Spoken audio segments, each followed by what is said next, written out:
My name is Dr. Marlene Maheu, and I am a psychologist in the United States. I have been working on telehealth for the last 29 years.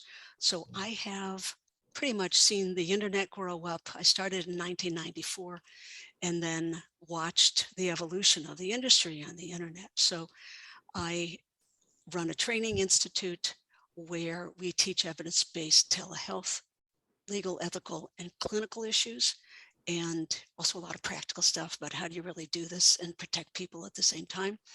And I've written 5 textbooks in the field, and we're now writing our 49th journal article, and there's a few book chapters and all of that too. So I've done a fair amount of publishing, and most of the time I work with teams of writers. So other people in other professions that have expertise in their field and what's going on with telehealth. So I also chaired a committee that came up with competencies for the field back in, we started this in, I believe it was 2013, 14, and we published them in 2017.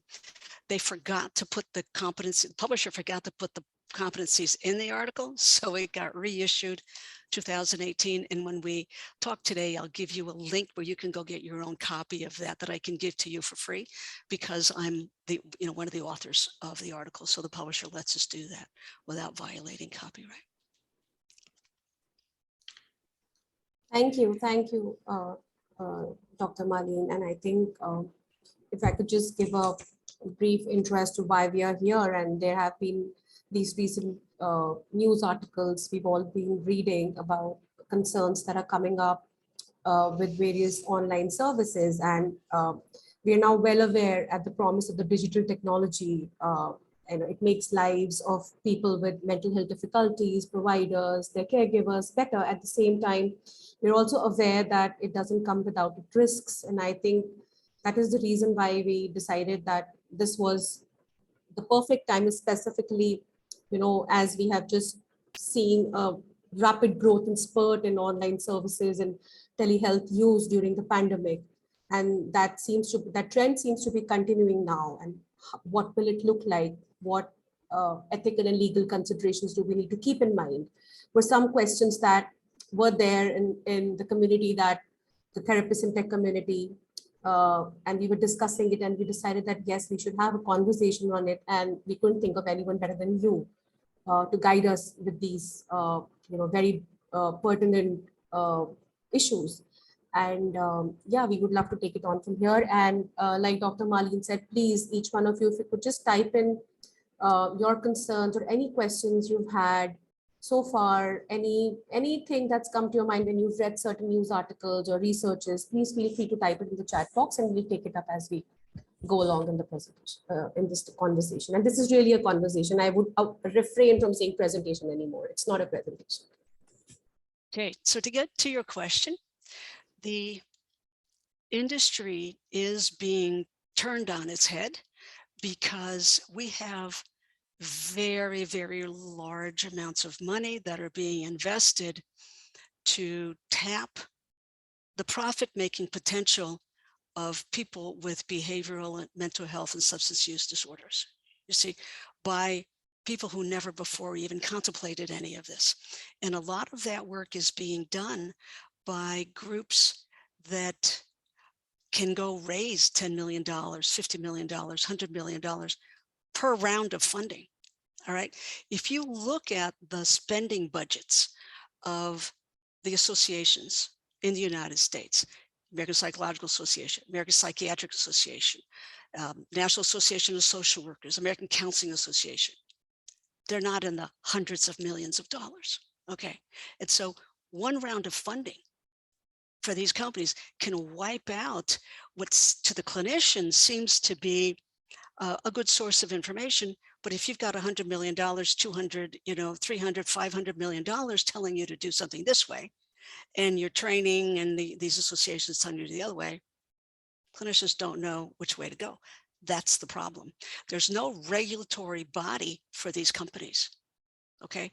Your national association has zero power over startups, over industry. You see, your licensing boards or registration boards, depending on, however, I know this is an international audience, but whatever the board is has zero power over those people, right? And a lot of times they will develop companies that look at profit first, okay, profit first, and then how do they get all of that wired through technology?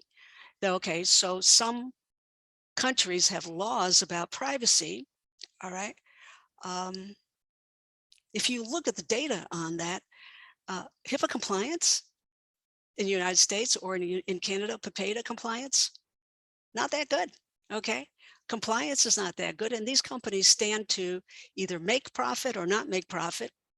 If they're compliant, at least give the appearance of being HIPAA compliant and protecting their people, right? The people you bring in to serve. Then, of course, there's you and the training they offer you, okay? And then you've got the consumer public, all right? Now, that model, money first, top down, imbues everything, okay?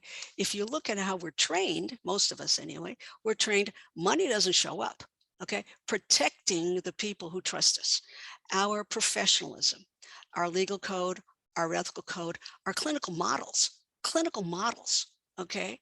That determines whether we're protected. And all of that has a very deep evidence base that guides us about, let's say you want to do CBT or mindfulness or whatever. You are trained when you take a course in that to look at the literature and what's effective, what's not effective, with which kinds of people, what about addictions, what about, you know, um, for children, for middle-aged people, for seniors. You see, that's how we're trained. Very different model. All right. And money is, you know, for us, actually money's dirty. We are trained that money's dirty. All right. And so you have these two competing models and you're stuck in the middle. So this is what I focused on. And when I developed the committee to look at competencies in the field, we broke it down into 7 different buckets. Okay, 7 different, that's what, you know, what here in this talk we're calling the pillars of telehealth competencies. When I started doing this work, it was the past president of the American Counseling Association, who had been working very closely with me for years, who said, Marlene, you need to write competencies for this field. I said, write competencies? No, I want to write competencies. I got a lot of things to do. I don't have time for all this. Nope, you need to do this. So let me show you how. So I said, okay, yes, ma'am. And I, you know, I'll be a good soldier and I'll come and do it. I didn't even know there is a complete field for healthcare competencies. Okay, there are books written on this. Why? Because when you look at large military operations, like in the United States, the Department of Defense and the VA, the Veterans Administration, they have to train people, and I'm talking large numbers of people. This is for every country. They have to train people on how to do things right. You know, if you think about a nurse, okay, what does a nurse do? They give you injections. Well, they don't just stab you. I mean, they get trained on how to do that, and then they go take licensing exams, and there's more and more evolution of the skills, more professional training. So competencies are supposed to drive professional training, not be some add-on in the back room that maybe you get around to later. So that's why I decided to do this, because I run a training group, right? We do telehealth training now for many, many years. And I've trained over 60,000 clinicians in how to do some aspect of telehealth or other. Now, you've got to understand there are clinical competencies when it comes to telehealth. There's telepresence, you see right here. Before you came on, one of the things I did with Smitri was say, Smitri, your head is about 2/3 of the screen and mine is, you know, like 1/10. Okay, how can we balance this out? Because if we're going to have a conversation, she can't be really big, and it's because she was close to the monitor, and so we adjusted her screen, so we sort of, you know, given our limitations, what we had here today, be somewhat similar. Telepresence. How do you present yourself to somebody? What's in your background? Okay. Where are you on the screen? You should be about 2/3 across your monitor, like a photo.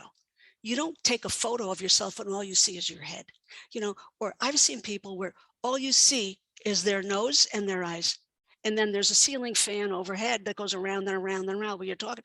Very distracting. See, and that also leads to a lot of fatigue, what's known as Zoom fatigue. Why? Because they don't know telepresence and they don't know how to set it up and they don't know how to get their client to do it either. You see, which doesn't, Smitri, we spent what, 2 minutes doing that, adjusting ourselves.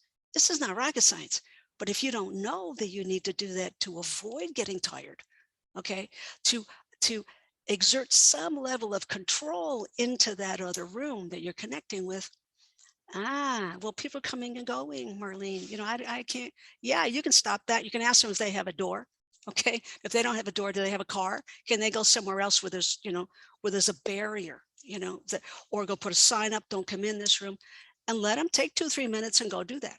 It's not going to take an hour, right? And if they know you're waiting, they're going to hurry up. You see, you've got to train. So that's all this whole thing. There's a huge body of literature on this. I'm just wrapping that 49th article that I mentioned. It's about Zoom fatigue. But it's called screen fatigue, to get out of the commercial Zoom thing, right? So there's a lot of information that people just don't know because they haven't read about it. They haven't been exposed to it. And it doesn't take that long to figure it out. Okay, the technical, how do you arrange all this? How do you make sure that you don't go to show your screen and all of a sudden you're showing all your family photos?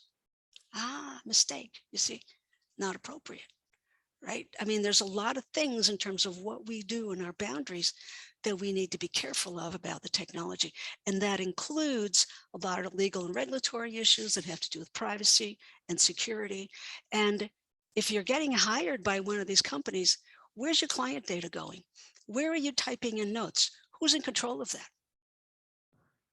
And do you have any assurances of that in your contract? I'll bet you the contract never mentions that. All right. And I'll bet you the contract says they can pull the plug out of your services at any moment in time with no financial repercussions to you or the client, which means the company's going down. They need to cut costs. Well, guess what? They're going to cut it. Why? Money first. Money down, down, down, down. Now, not all companies are like this, but a lot of them are. And I think clinicians need to know that when you pick an employer, what is their legal and regulatory organization? I had a guy argue with me, the CEO.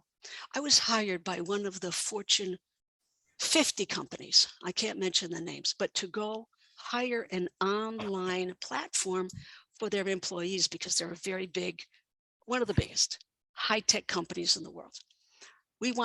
Our people are young for the most part, they want to get mental health online, pick a place. So I had to interview a bunch of these people offering these services online, the big ones, the small ones. In that process of discussion, there was one guy who was the CEO who argued with me, all right, that coaching was not regulated, which is true, okay, but that the difference between coaching and psychotherapy is that coaching is 30 minutes and psychotherapy is 45 to 50 minutes in the United States. I said, that's not true. This guy got very angry with me that I didn't know what I was talking about. His lawyer told him that. Well, not all lawyers are made the same. All right. What do lawyers do for a living? They go into court in front of a judge and they argue with another lawyer. So a lawyer's opinion, right? It's an opinion, and they go to court to argue their opinions and prove, whatever. So just because some guy has a lawyer, what's the motivation for the lawyer? How well did the lawyer do his or her homework? Not very well, because that's not the definition of coaching. It's not the definition of psychotherapy. It's not time-based. Okay. Your state in the United States, your state code in Canada, your provincial code, your definition of practice is what defines what you do. In the United States, for example, some states in their definition of practice for some professions include psychoeducation. So if you think you're doing psychoeducation everywhere in the world, and you're licensed in the United States, you could be practicing against your licensure. You see, it's this kind of nuance where if you don't stop and really look at what's going on with the legal and regulatory code and how it might impact you. And what I mean by that is look at the telehealth competencies or telebehavioral health in this sense, okay? Because the government in the United States has gone to the term telebehavioral health for all of mental health and substance use. So it includes both areas, okay? Because substance use kept getting dropped off. So now it's behavioral, covers everything. And then so the rules are coming down with that terminology, okay? The same thing is true about ethics. And the reason I put ethical and evidence-based together on this is because the ethical code sits on top of the legal code, okay? The first tenet of any ethical code is you adhere to all the legal requirements. A lot of people say, yeah, I do that. But they haven't even stopped to think about what that means for telehealth, okay? And it's not something you intuitively know. It's sort of like, if those of you have seen those handheld phones that that we had for decades, you'd hang it up, right? That kind of thing. If you gave a person that was raised with that kind of phone one of these devices, they wouldn't have a clue what to do with it. They wouldn't know how to turn it on. They wouldn't know where to speak. You see, we teach people this stuff. That's what telehealth is like, and learning about telehealth is like. Now you've got these companies, with the money first coming down, telling you how to use this device with the people they get for you. Do they really know? Are they taking into account the evidence base, the ethical code, the legal code? All right. This is a really big deal. I have for many years been offered many opportunities to work online. And, not all interested me, obviously, but some did. And those that did interest me, I would say, I'd be happy to serve on your board, or whatever they wanted me to do, be in charge of their scientific review board, those kinds of things. But I need you to put one clause in the contract. And that is that if I can tell you that you are violating a federal or state law in the United States, or in Canada, a federal or provincial law, or I can give you a National Association ethical code that is written up by these associations or by licensing boards, okay? And if I give you a written summary of why something's illegal or unethical, you'll stop doing it. And they all said, no, thank you. What does that tell you? What does it tell you? Are they looking out for the same things that we look out for? No. Okay. So we have some questions that have come in. It's a very good one. Would things be better if there are clinicians in leadership positions? Absolutely. And I have a slide on this too. Absolutely. But how much power are they really going to give you? If there is a mental health person there, do they give you a veto on the board? Do you have a no vote, a yes or no vote on the board? Can you make that vote count? Because, you have one no and there's 13 yeses on the other side. Big deal. You are what's called window dressing. Okay. I refuse to be window dressing in these companies. I don't care how much money they give me. Okay. Or how many stock options or any of that. I don't need it. You see, I don't need to do that. So look at yourself. Is there somebody on their board? But what exactly is the role of that person? See, better to have a founder who's licensed, better to have that kind of person. We'll get to that. Mobile health, of course, is everything's going to this interface. Most people today do talk to us through their phones, they'll tap into a video platform, or they'll communicate through an app or something. All right. And practice development is marketing. That's a whole other side. If you look at a marketing program online, a lot of times you'll see that people have many great ideas, but we can't use them. They're unethical. Here's a famous one that because I was hurt in a car accident. I was laid up for a number of years, okay? But I was online and I was doing things, and I took about, back then, $30,000 worth of marketing training. So here's one I got out of that. Make a big, bold promise, and then adjust expectations. So, excuse me. Are you saying lie and then tell the truth? Yeah, that's what they're saying. Think of big, bold things like cured your depression in a weekend, $99. Okay.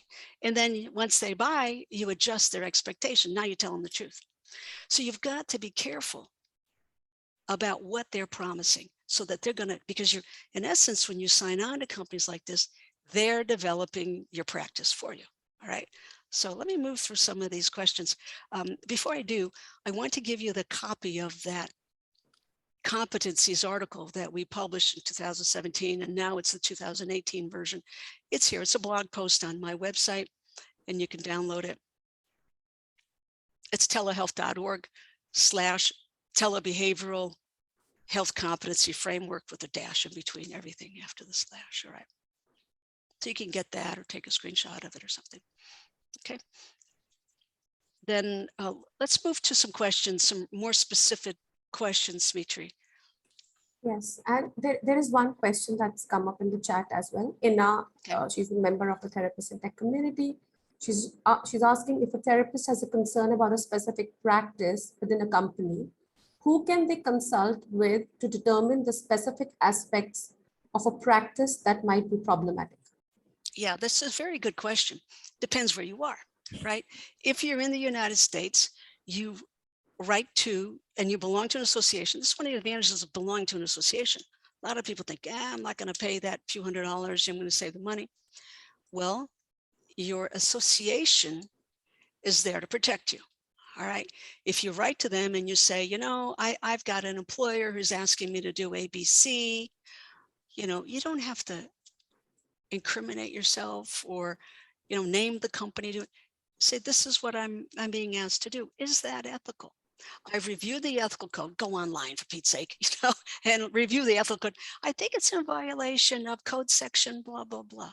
I mean, show that you're educated. Okay. And then also write to the licensing board that controls your licensure. Now, what does that do? Right? So, well, I don't want to go to the board. What if they say I can't do it? If your board tells you to don't do it, quit. Okay? Because we are taught that consumer protection is number one. The boards are there for one reason: consumer protection. Right? That's why they decided to license people back in the 50s in the United States. And then many other countries have done it. Now, if you're in India, I don't know if you have a board.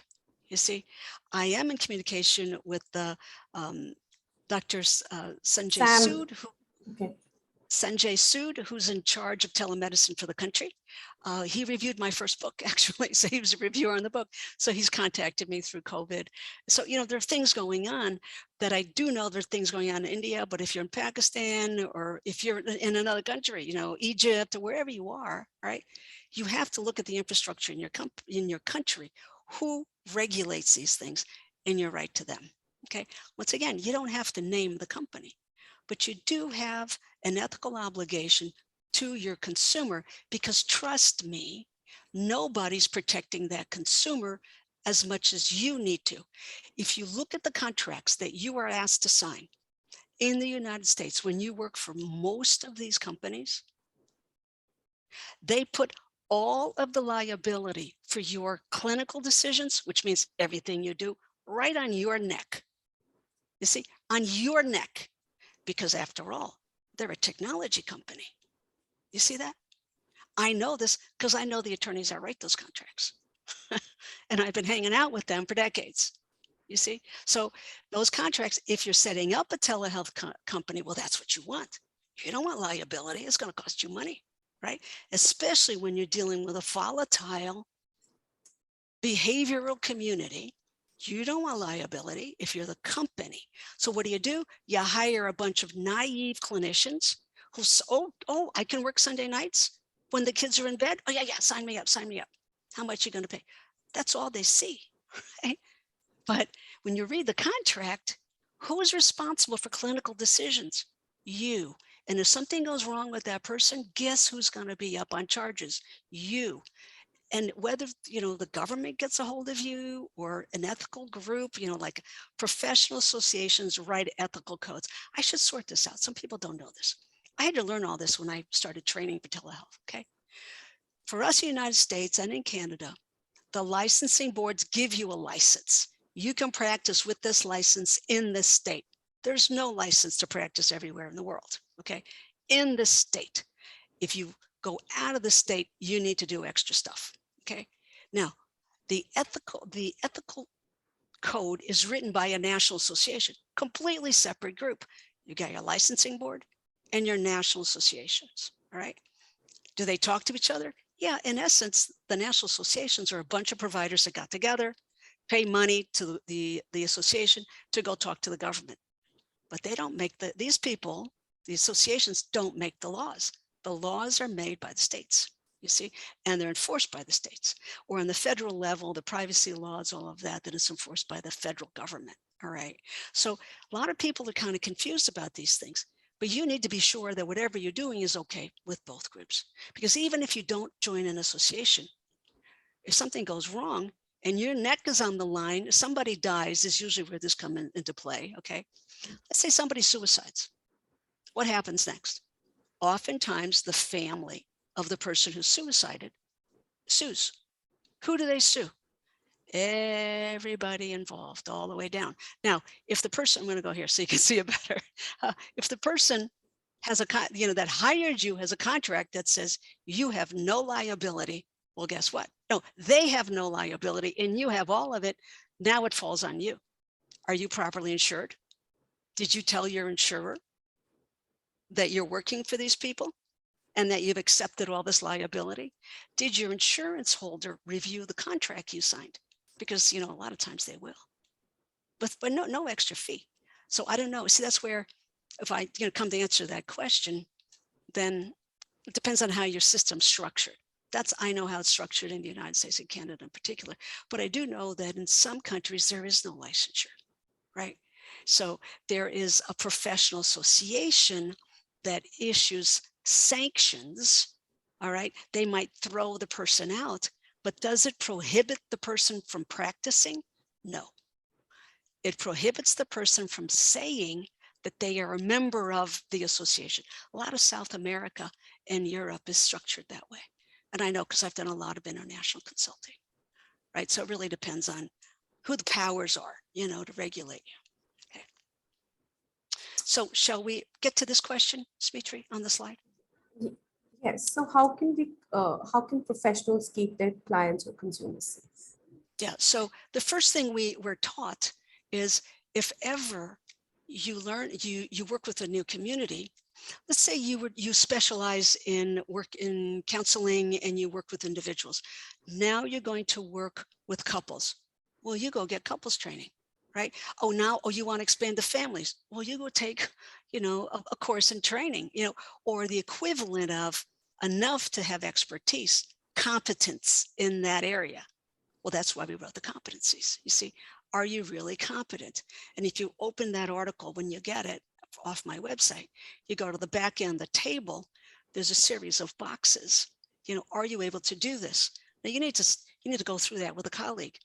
What does it mean? Are you really able to do that? Okay, step by step by step by step. We have 146 competencies. This is not a slam dunk. Oh, yeah, I know how to do everything. It's back to this phone do a lot of things. You need to know how to do it if you're going to have if somebody's going to trust you to be a professional. Okay. Now you get evidence-based training and whatever you want to do. Okay. Telehealth, evidence-based training.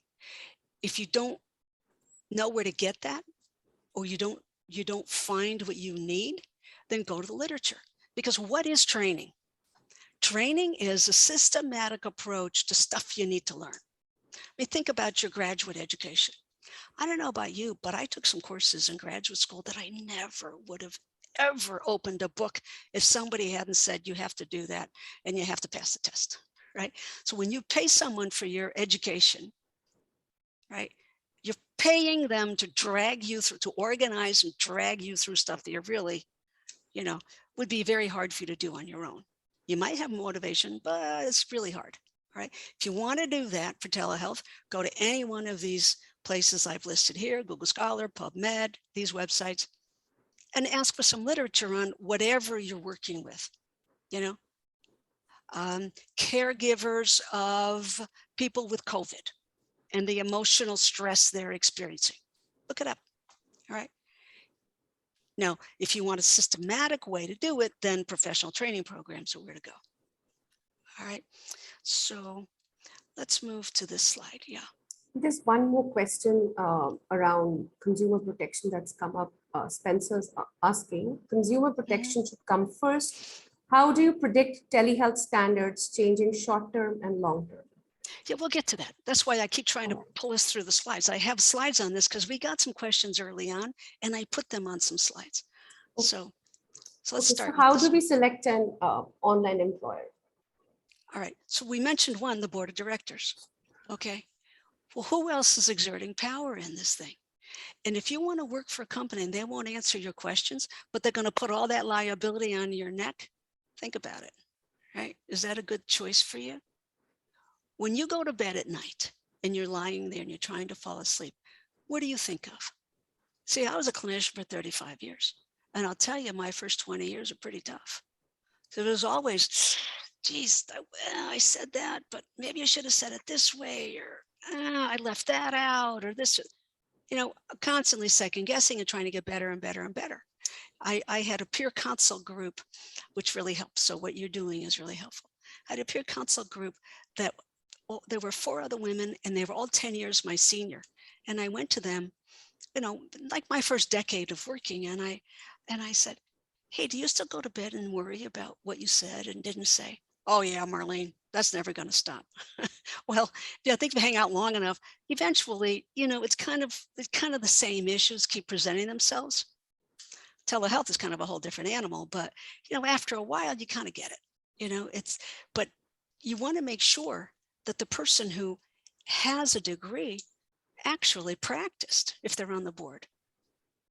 There's one guy that started it was a consumer website when I started my consumer website back in 94. The guy never practiced. And he was doing things on his site. And we were in a support group together. And I kept saying, that's not quite the way it should be. Yeah, just uptight. No, okay, whatever, But do they really practice? Because reading a book and passing a test is pretty different from sitting in front of somebody who's in real trouble and trying to guide them, and you can't tell them what to do, right? You can bring the horse to water, but you can't force them to drink, right? Then they keep doing this back and forth. That's hard. So it's not that clean cut what we do, okay? Then you can look at other things like their mission statement. What do they say they're trying to do? As you get involved, are they doing that? All right. If you write to them and you say, your mission statement says this and you're doing that, what do they say to you? What do they answer you? Right?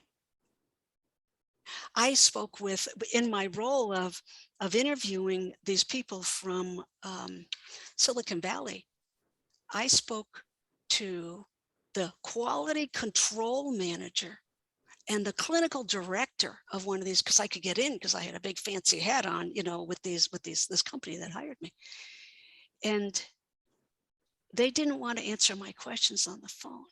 They said, you put your questions in writing and we'll get back to you. Because I would get them in a corner and I would hold them there till I got the answer from them. Okay. And they didn't want to give me the answers. There was no quality control. There was no clinical protocol. Their training was in-house training. Well, what evidence base did you use to develop the training? Oh, crisis intervention. Crisis intervention online or in person? See, now it's faced with that question. So-and-so, give a name. I look it up, while we're talking. Oh, that's an in-person crisis model. It's not online crisis model. So where's the evidence base for what you're doing? Doesn't exist. See, it's that kind of thing. Put your question in writing to them with their mission statement. All right. What about the claims made on the website? Right? Because if they say they're going to offer 24/7, all this stuff, right? Well, who's doing that? Is that you? If it's not you, who else has access to that record? Your record, your notes. What are they doing with that? Are they licensed? Are they not licensed? There's all these questions, right? Does a company describe the processes? One of these large companies will put you in touch with somebody. Supposedly, they give you a little quiz when they all do this now, a little quiz when you come through the door. All right. But then they match you up with a therapist. They match you up with a therapist who's licensed in that area, whether or not that licensed clinician has the expertise needed. And they're not going to say, oh, we don't have the expertise for you. So they stick it on these clinicians who are sitting there going, geez, I never trained in that. I don't know what to do. You see, then they fill in the gap. Oh, we'll tell you what to do, our in-house training, right? You have to be careful. You look at it from the people who trained you. What would they say about this? Is it the right way? Are you being asked to do things that are beyond your training, beyond your scope of licensure, beyond what you know to do? You know? Do they have evidence-based ways for you to learn those things? Or are you supposed to guess? Right. Okay, so here's another one. It's the same question. So where's the data going? I mentioned this earlier. Do you ask? If you leave, what's going to happen to that data? Can you take it with you? Is that client yours, or does it belong to the company? How does that impede what you're trying to do? You see? Because in many states of the United States, the data belongs to the consumer. Well, who else sees it? All right. Because some of these very big companies have installations all around the world. Well, what kind of people are hired to look at those servers? I had a psychiatrist come up to me once in a talk I gave many years ago. And he had a badge on, you know, people wear badges, right? So this guy had a badge on, and I saw him flip it over when he came to me. And I thought, and he was coming up out of the audience. I thought, that's kind of weird. And he said, Marlene, I want to tell you something. And I hope you tell all your audiences in the future. I was hired to do psychiatric consults for the company, and they weren't paying me. So I sued them. And rather than pay me, they gave me a piece of the company. And when I went into the company, see, the guy had not been collecting. Collect as you go. That's a basic thing. Don't collect at the end of the year. Collect as you go from your employer as well as from whoever you're treating, right? Well, this guy didn't do this. Big bill at the end of the year. He sues. They give him a piece of the company. He said, I went in the back end. I was digging around. I found that this company had billed under my name all these other people I never saw. That's illegal. That's insurance fraud. See? So where's all this going? Okay. So let's talk about the next one. So imagine somebody died. It's the worst thing, right? Because this happens on our watch. People die. They kill themselves. They kill other people. They go to jail. They abuse people. I mean, it's kind of, you know, it's not often, thank goodness, but it does happen. So if you're caught and now you have to defend yourself, did everything you do, is it okay? All right. Or did you learn to do something in person here and now you kind of made up how you're going to do it online without getting an evidence-based or training-based solution to that problem? So it's that kind of thing. Also, did you do everything you needed to do, and did you document it? Do your documents support what you did and why? Right? Because you don't have to follow every single rule, but if you break it, you need to know that you were breaking it and explain why. In this circumstance, I measured beneficence over malfeasance. The good I did is bigger than the bad I did. And I verified it with my peers. I talked to my peers about it and they agreed with me. I should do this. You don't just be a lone ranger and go do whatever you want to do, you see? Okay. So just in summary for this particular slide, avoid guesswork. All right. Most of the problems you're going to have with telehealth is either in a training program or already has articles. And if you get 50 articles, you don't know how to make sense of them. Well, that's what training's about. Okay. And also, if somebody tells you to do something, oh yeah, I dealt with that. This is what I did. Well, is what you did evidence-based, or did you make that up? And now you want me to do what you made up? You see, just because everybody's guessing doesn't mean it's okay for you to guess. You're supposed to be a professional. That's what a professional does, is you make sure something's right when someone is in a vulnerable position and comes to you looking for help, right? Otherwise, they go to their father, their mother, their brother, their sister, you see, if it's just going to be a guess, right? An educated guess, but it's a guess nonetheless. All right. So this is the question that came up earlier that I Yes, knew we had. about the trend. Right. Yes. So I think everybody is curious, and I got this question from also from some people who have not been able to come in to attend, that what are the general trends going to be moving forward with telebehavioral health? I mean, I spoke about it in my intro also, now that there is this huge trend with every digital tech company who were either into just EHRs or they were just giving self-help apps. They're all turning into providers, somehow. And so what are the trends going to be moving forward with telebehavioral health? Well, first off, let me say, you will never meet somebody who's more pro technology than me. Okay. I started this 29 years ago when people thought I was completely off the Richter scale. Okay. I would talk to audiences and their eyes would glaze over and they'd fall asleep. I learned never give a presentation after lunch, okay, because half the audience is sleeping. They didn't get it. They didn't get it. And for me, I went to the medical literature. I could see what they were doing. And my contribution to the field was I took that medical literature and brought it into the behavioral world and said, look, gang, this is what's happening over there. We can do this. We have to do this. Our populations are the biggest ones on the planet. The behavioral populations are the biggest ones with the greatest need in all of healthcare in most countries. Some countries are really advanced, but not the United States, I'll tell you that. Right. So we are not, I think we're like 16, 17 on the list of good healthcare countries. So there's a lot of things. Infectious diseases, we've got a lot of solutions. People that are born with physical abnormalities or limitations, we kind of figured things out. You don't see people with club feet or cleft palates so much, at least in the United States. These abnormalities are often corrected at birth, right? But the behavioral world, the ones that we were always pushed off with the medical, yeah, we'll send you the crazies. And what did that end up being? The people who don't comply with their treatment protocols. Oh, they must have a mental health disorder. We're going to send them off to the shrink. Okay. That's how they treated us. They weren't going to come to us. No. All right. Well, what they're realizing is every single chronic illness category, diabetes, heart attacks, anything cardio, okay, COPD, anything with the lungs, okay. What's the other one? Diabetes, cancer, all right. And then, of course, psychiatric. They all have behavioral components. You can't just medicate or cut this stuff away. You've got to have people that exercise, that eat right, that sleep when they should be sleeping. All of that is behavioral. So now they're looking at us with different eyes and saying, oh, well, I guess we need you. How are we going to fit you in? You see? So it's good that they come to us. Now, this is much better than when I started decades ago. All right. And with technology, behavioral healthcare will be disseminated to more and more people, and costs will be lower. You see, a brand new computer is $1,000 now in the United States, a real big fancy one. All right.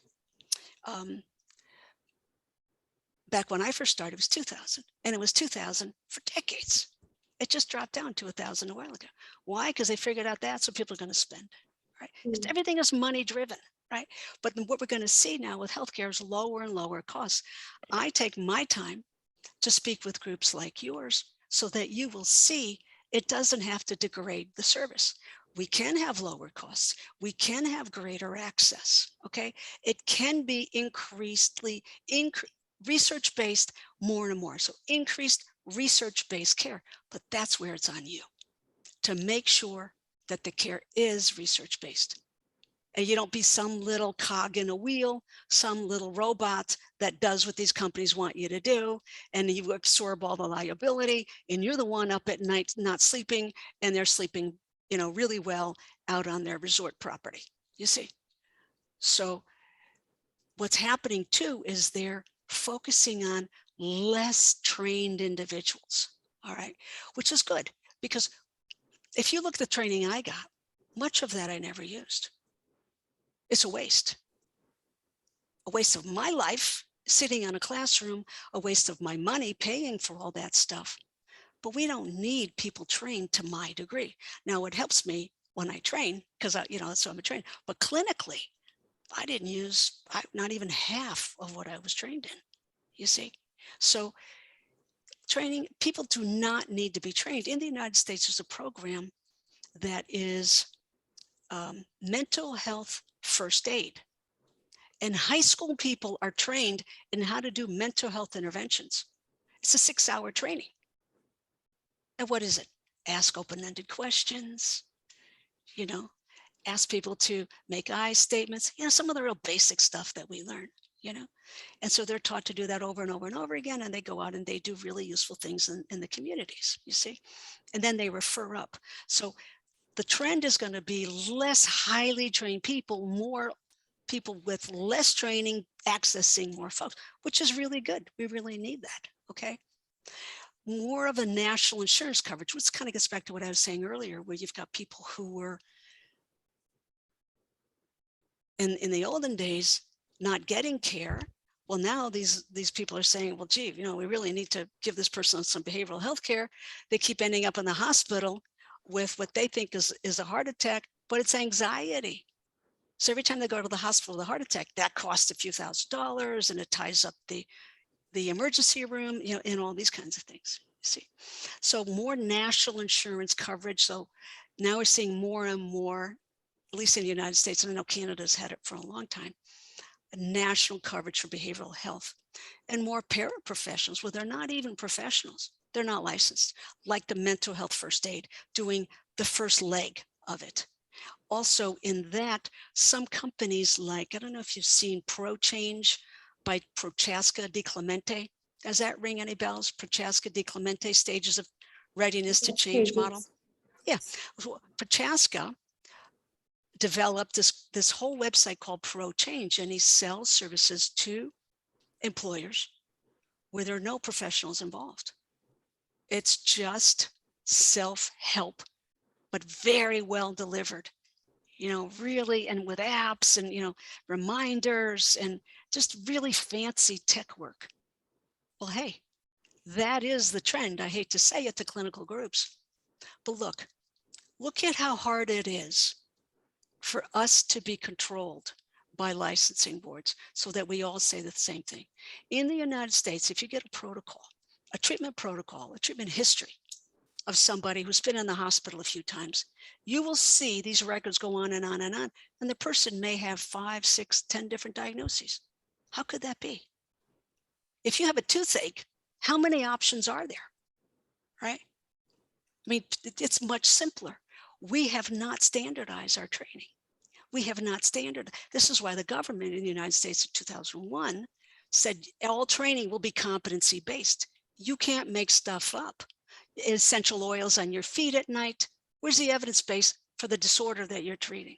If you don't have it, don't do it, right? So all the training needs to be evidence-based. That's how they're going to control it. But really where all this is going is you can control code like that. People, they're all over the map. They're all over the place. They break the law here. They don't document it there. Someone dies here. I mean, it's all over. You get 2, 3, 5, 10 clinicians together. They don't all agree. What we do is very complicated, you see. But machine learning, artificial intelligence is slowly encroaching. And that's where all these big companies are going. Not so they can keep giving us jobs. I'm speaking to you, frankly, because I see that you're a younger audience than I normally speak to. People in my age group hate me for saying this. I have been a visionary for decades, okay? And I am telling you, we are replaceable and we will be replaced. And it's on us, those of us that are trained, to make sure that when they write that code, that it reflects protections for the consumer and not just money, money, money coming down. Okay. So we had another slide about this same thing about standards. Shall I answer this? Yes, Smidra, do you yes, want to please. talk about it? Yes, I think it's important. And I think there's one more question which I had with regards to this. is that when I'm not talking about just the US or India, but just globally, there are so many professional boards and regulatory bodies coming up with best practices, guidelines, and a lot of research has happened in the past with regards to online delivery of mental health services as well. But where do you see are the gaps between reading those policies and then actually implementing them, even by national level organizations, not just private companies or startups? So the struggle I've had, starting when I did back in 1994, is that the decision makers at the time were a generation or two older than me. Okay. And it was much like the college student that, first year college, realizes that the professor in the front of the room doesn't understand anything that's tech enabled. Now, this has changed in the last decade, but it's very much like that, where the student says, hey, there's a better way to do that. Look, we can do it this way, this way. All right. And I have not seen a formal way where the student body has been empowered to teach the older generation. Generally, it's been in a process of allowing these people to retire and their old-fashioned ways to retire, okay? And then younger ones come up. I take my time out of my schedule to meet with groups like yours to tell you, be some of those people in the decision-making positions, okay? Be those people. Figure out what needs to be done for telehealth, do it right, and then get elected to a board. Go make those decisions. All right. Because if you don't have a seat at the table, you're going to be a little complainer on the front end, and you're not going to sleep well at night after this talk. I guarantee you. Okay. So go ahead. Put your hand up. I'll do it. I'll go research that. I'll go do this. You see, that's what I did. And now I have a much bigger voice. All right. But it's not by sitting back and waiting for somebody else to do it, because that technology is moving really fast. Okay, a generation of technology is, we count them sort of in dog years. Every 5 to 7, years, there's a whole new generation. I mean, look at your phone. Let's say how often does your phone update the software? That's a generation. All right. In our lifetime, it's 10 years of changes between, big updates on software. It's moving very, very, very fast. And our systems are so antiquated because the people are at the top oftentimes do not take the time that's needed. You see, they've got a foot in retirement, or they're very, very busy. All right, it's on the younger people. So that's why I'm here to tell you this stuff. Okay. And I'm fine going over it a little bit. Okay. Thank you. So, Thank you. yeah, so I have another thing on this. Other innovations about that are Any happening. innovations? Yeah. So we will see more and more apps. I mean, what is an app? An app is a shortcut to a web page or to a bunch of code that resides in a plugin. All right. So it's a connecting software. Okay.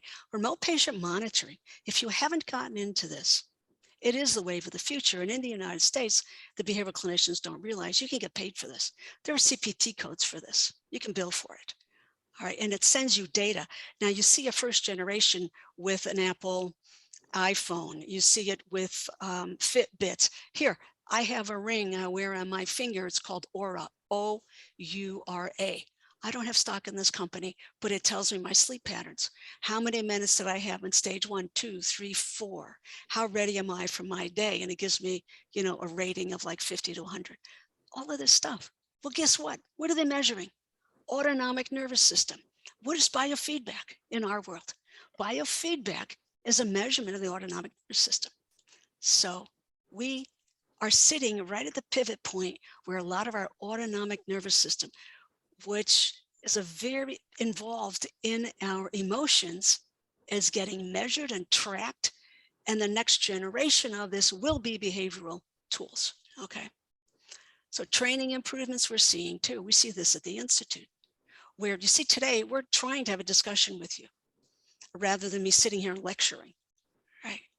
So this is more involvement of the audience, okay? And then supervision improves, all kinds of technology to improve supervision. Let me go on to the telehealth training, okay? Telehealth training is designed to help you think through legal and ethical dilemmas and come up with realistic solutions for whatever problem in front of you. It applies evidence base so that you really come up with principles that you can use. It's got to be usable or it's useless, right? Or you can't do anything, so why bother with all that, okay? And the big trick is, how do you have an in-person protocol and you develop it online? It's not a one-to-one relationship there. There's a lot of things you need to adapt. Do you know how to fill in those gaps? All right, so that you can maximize the benefits of technology without creating additional liabilities. You want to minimize those liabilities. So that's an overall summary. I'm happy to stay and take a few more questions if they come up. Wanted to let you know we have a free support group that's open 24/7. We're just getting it started. You're welcome to come on in and post questions. And with that, I'm inviting you to keep in touch, and please let me have your questions if you have any left.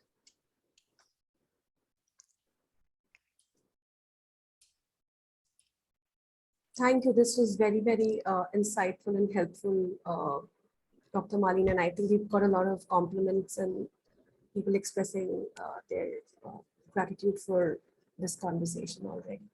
Good. I'm glad I could shed some light into at least what I see. Okay, then. Well, thank you for having me. It's been an honor and a delight. Always good to see you, Smitri.